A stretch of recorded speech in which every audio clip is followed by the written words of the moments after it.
If eating a low-carb diet can be beneficial for a woman with lipedema, would going carnivore be even better? Hi there, I am Bonnie Newland, registered dietitian nutritionist, and I am a stage 2 Lippy Lady.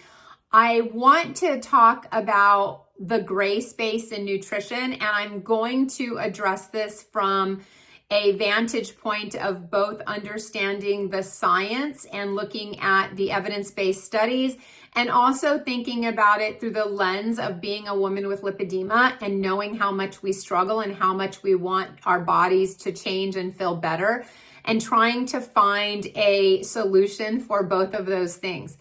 So what I will say is that so many times we think more is better. If paying attention to our processed and refined carbohydrates and eating lower carb is better for lipedema, then does that mean totally eliminating carbohydrates and going on an animal-based diet would be even more beneficial?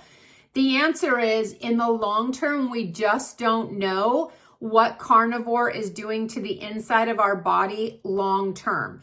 So the verdict is out. I know that in the short term, some women do report having advantages to eating more animal-based versus having carbohydrates in their diet.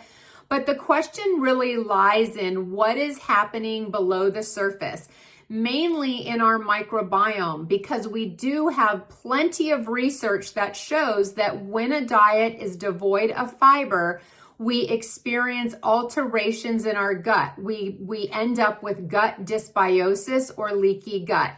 And so fiber is so crucial in our diet to keep our microbiome health in check.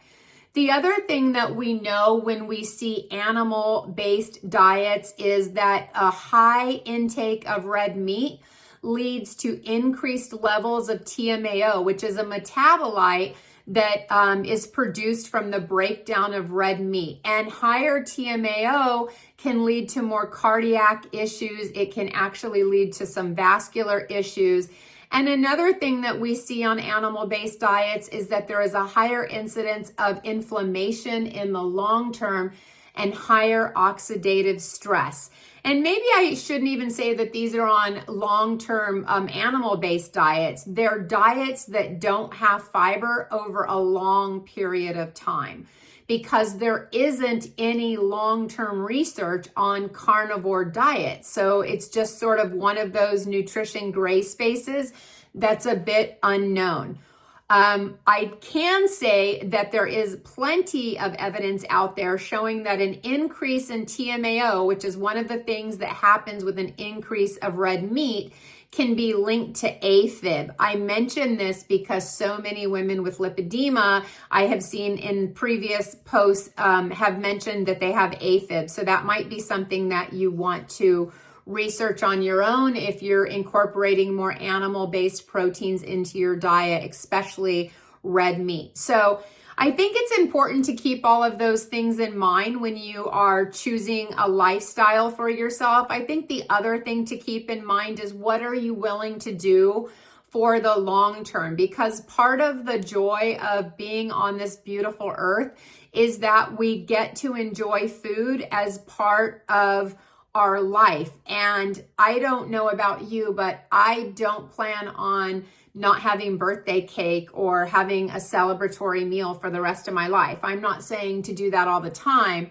but I guess I'm saying be sensible in the decisions that you make, and make sure they're decisions that you can make nutritionally that benefit you for the long term.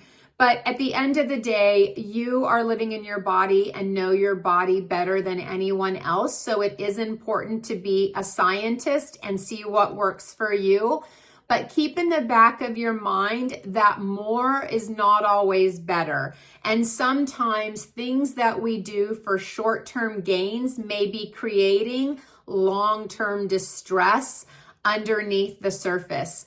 I can tell you emphatically that the basement of your immunity is the microbiome. And so if your gut isn't healthy, nothing else is going to be healthy for the long term. And the evidence and research purely shows that we need fiber in order to fuel and feed our gut. So take that for what it's worth. I hope you have a great day, and I will see you next time. Bye-bye.